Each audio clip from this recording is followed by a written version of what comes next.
you may have stood up to bullies, but you didn't go to Vietnam when you were serving in 1964. So you hadn't killed anybody, whether in a military uniform or otherwise at this point. So when they say to you, you're going to kill this guy, is it scary? Is it frightening? Is it daunting? Or is it all business at that point, even as a young man at this point? Well, it was scary. I had a couple of incidents that were scary that I would have used the gun. I never did. But when that came, I knew it would come sooner or later. So the story, I heard the story, what it was. I thought I was being bullshitted a little bit, that the guy wanted to kill me. I couldn't understand why he wanted to kill me. I had nothing to do with his wife and an affair, but he had this stupid little plot, like I just said. And when they gave me the order, they said, who do you want to come with you? And I said, your nephew, Tommy Spiro. He created this monster. And then I wanted the guy, Frankie, because I couldn't understand why he didn't tell me. And I wanted to be able to talk to him about that. So they put those two people on the hit with me. And, I watched a movie one time, and it's a person who was about to kill, and he was sweating and scared and all of this stuff. I thought that's what happens to you before you commit this kind of a crime, because I never thought about killing people. But I went through with it. We did it. One night, we went out to after-hour clubs. We got in the car about 4 o'clock in the morning, and as we drove away, I shot him in the back of the head twice. You were in the back of the car? I was in the back seat. Where was he? He was in the front seat, the passenger seat. And when we went to a spot, we went out of the neighborhood. We pulled into a nice community. It was miles away from Brooklyn, Rockaway, and they had nice homes with lawns, and it was quiet. We drove over there. I took him. I picked him up out of the car, and I put him on the street, the sidewalk. I got in the car. I opened the window. I put the gun out, and I shot him 3 more times. We got back. We went to the neighborhood. We cleaned the car, got rid of the gun.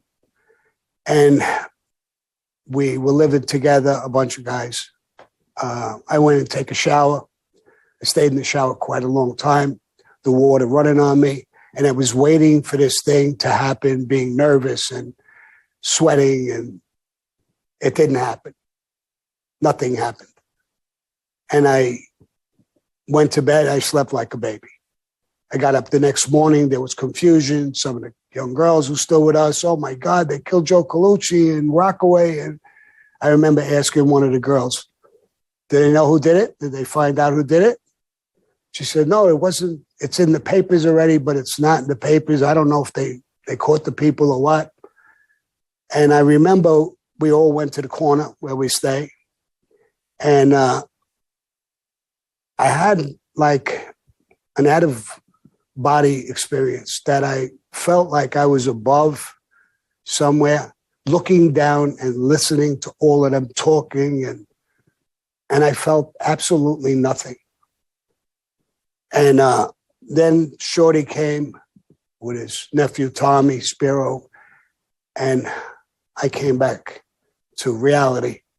And they said, Carmine Persico wants to talk to you.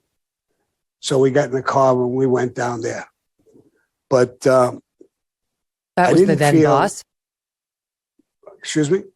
Carmine Persico at that point was that family's boss? No, he was a captain, but a very, very powerful captain. He was leading the war against the gallows. And so I went down and met with him. I was told not to talk. I didn't talk. Tommy Spiro explained the whole situation, what happened in detail.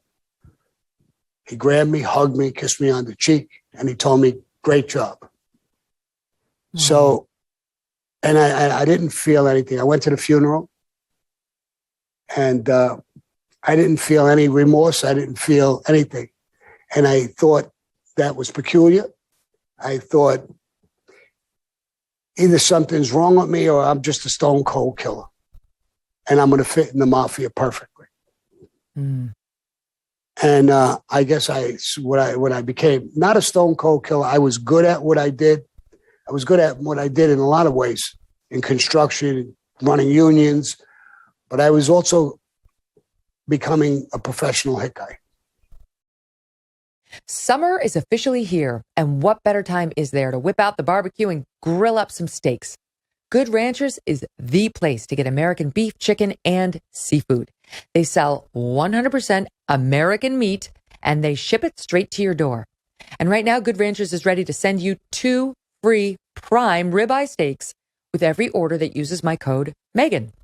Other places would charge you well over $50, even $60 a steak to get ribeyes like these, but Good Ranchers is giving them to you for free when you go to goodranchers.com/Megyn. This is not the time to wait. Claim your ribeyes today before they run out. Yes, this is a limited stock item, first come, first serve, and you want to be first when it comes to Good Ranchers. They deliver the best of American farms and ranches to your door. Make sure you take time today. Right now, go to goodranchers.com/Megyn or use my code MEGYN at checkout to get your 2 free 18-ounce ribeyes. Start the summer off right with Good Ranchers. American meat delivered. Hey, thanks so much for watching. If you like what you just saw, hit the subscribe button for more clips and full episodes.